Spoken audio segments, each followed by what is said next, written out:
Димитар направи хаос, Ковачевски сега жали. Жал му било за луѓето кои на еден начин се во државен притвор и не можат да ја напуштат Македонија, бидејќи имаат пасош без Северна, но не бил тој виновен, биле сите други. Барем според него се правда дека ова се случувало и пред 15 години, а изгледа во обид да се утеши и гледал видео снимки од тогаш, иако ситуацијата не беше ниту малку слична на оваа, а старите лични документи важеа и пред да бидат променети.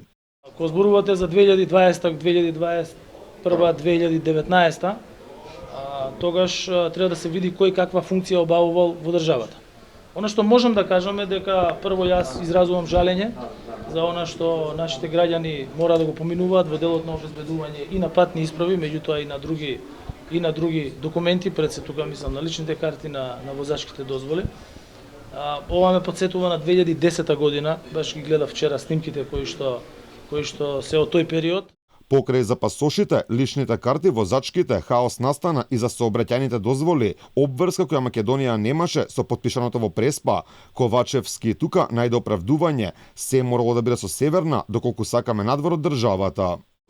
Гледајте, тој беше променет за да може да се користат во државата сообраќајните дозволи. Јас неколку пати одговорив.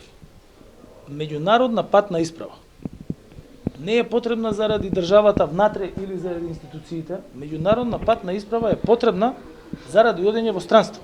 Јас кажав и сега ќе кажам дека граѓаните секогаш заслужуваат повеќе и секогаш заслужуваат подобро.